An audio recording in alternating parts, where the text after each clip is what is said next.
kahoy. Kasarap! Pero matamis na.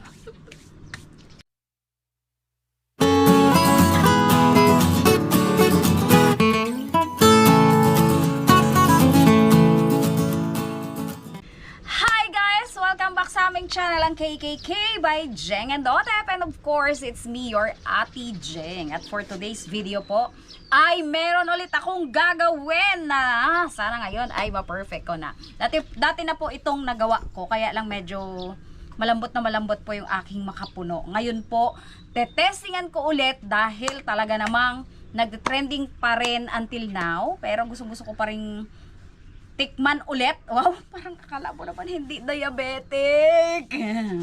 Ayan, meron po tayo ditong makapuno. Milky makapuno po ito, yung parang candy na makapuno. Meron po tayong isang jar na makapuno dito. Pinuhin lang po natin.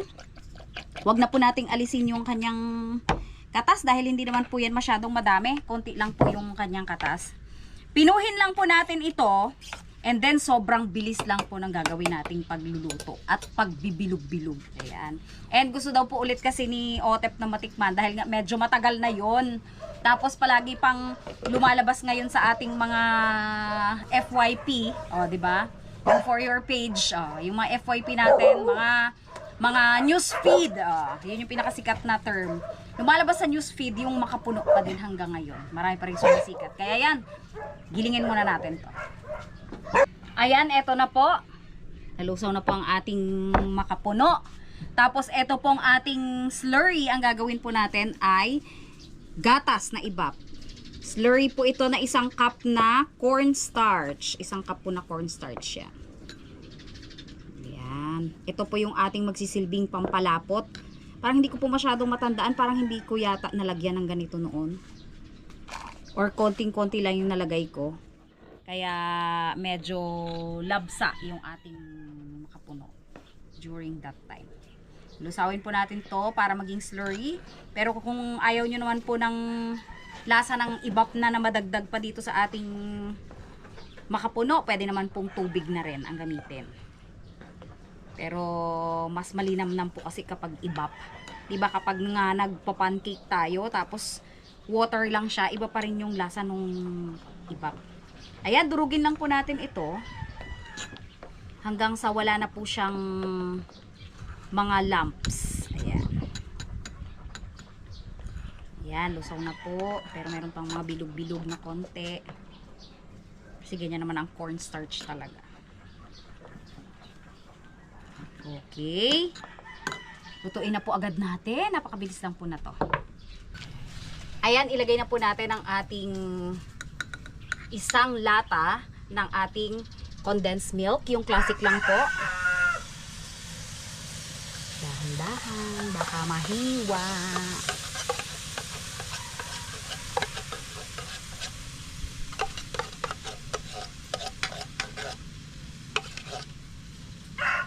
Ayan.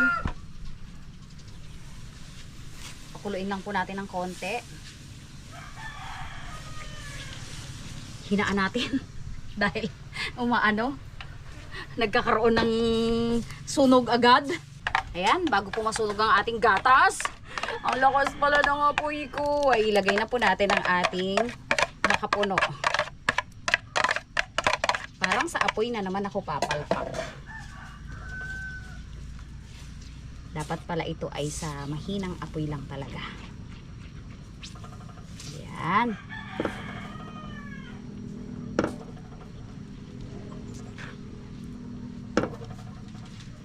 Mabilis lang po. Hanggang mainit-init lang. Alisin po natin yung may bandang tsunog-tsunog. Ilagay na po natin ang ating slurry. Kabilis uminit. Nabigla yung aking gatas kanina.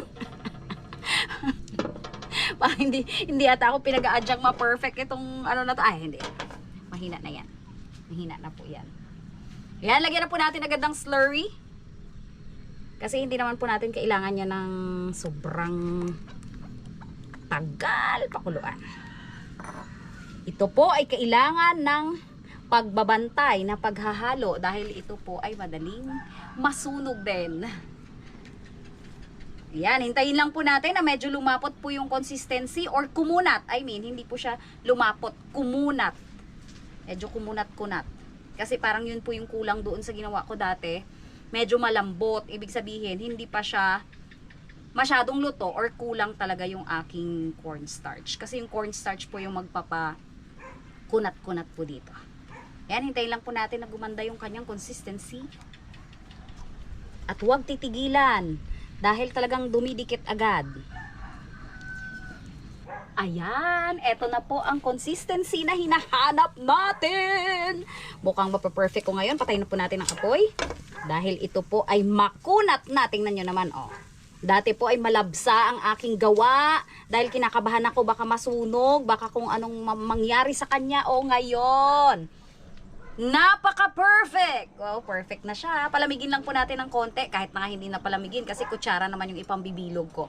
Pero ganito na po. Tingnan nyo naman po yung consistency niya. Ganyan dapat. Makunat-kunat. Para na siyang yema makapuno. Oh, ayan. I-roll na po natin ito sa ating powdered milk. Ayan, ito na po, medyo malamig ng konti, pero hindi pa po sobrang lamig kasi nga sobrang excited na ako. Ayan. Tingnan nyo naman po kasi pwede namang bilugin na siya, oh. Tapos, i-shoot na po natin sa ating powdered milk. Ang powdered milk po natin ay Birch Tree yung ginamit ko. Ito po. Oh. Any brand naman po ay pwede kung anong type ninyo. Pero ang Birch Tree po kasi, medyo may parang lasang ano siya, lasang skim milk. Pwede kasi ang skim milk dito. Ayan. Pag nabuo po natin, meron po tayong lagayan dito, yung tab natin na, ay, katuwa. O, diba? Ngayon lang ako naka-perfect ng makapuno candy. Actually po, bukod po sa pagbablog, gumagawa-gawa pa po talaga na to ako, pero palpak. O, tapos nanood po ulit ako ng mga tutorial. O, medyo okay na siya. Bilog na siya talaga. Kasi milky yan, kaya kailangan maraming milk. O. Sa totoo lang po si Otep, hindi kumakain ng ano, ng buko. Ayaw niya yung mga buko texture. Pero, eto. Hindi ko sasabihin sa kanya muna na buko. Tingnan ko kung magugustuhan niya. Ayan, o, nakakatuwa. Ito po ay, ang shelf life niya po ay 12 days lang. Kaya yung mga ano po kasi, yung mga binibenta online, hindi po talaga ako nakakabili. Kasi po galing siya ng Metro Manila, yung iba po galing ng ibang probinsya. Pag dito pa po sa Mindoro, hindi ko sure, baka mamaya in transit ay medyo mapanis na. Pero very honest naman po yung mga sellers. Sinasabi naman nila na hanggang 12 days lang talaga yan. At ito talaga ay 12 days lang rin. Baka mapanis na siya ng 12 days. O, diba? Ang ganda ng pagkabilog. Ibig sabihin, sure ang kunat. O, nabibilog siya. Kaya siyang bilugin sa kutsara. Yun ang maganda doon. Kasi hindi na natin kailangan kamay-kamayin. Hintayin pa na masyadong lumamig. Yung konting lamig lang, goods na yan. Ayan. Oh. Siyempre, tikim na agad tayo. Tikim din si Daddy D. Tikim na po agad tayo. Kasi yun naman ang ating ano, purpose, yung matikman nga. Pero syempre, limited lang po ang sa akin na to ha. Alam nyo naman, ang ingredients natin ay hindi naman talaga bagay sa akin. Oh, dito natin isahod. Tikman natin. Oh, tingnan nyo naman. Oh. Goods na goods. Kailangan biyakin pa. Siyempre para makita nila yung loob, pinong-pino.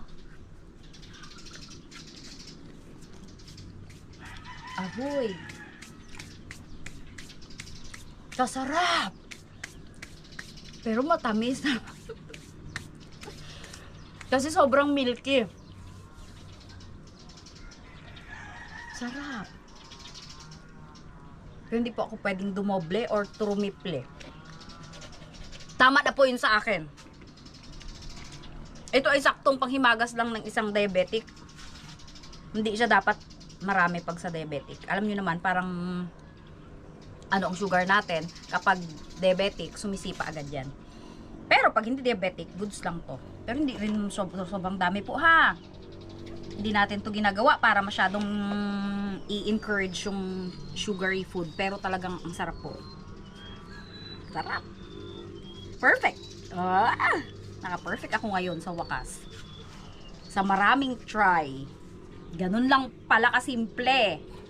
Ang sikreto pala ay ang pagluluto ng maayos ng ating mixture.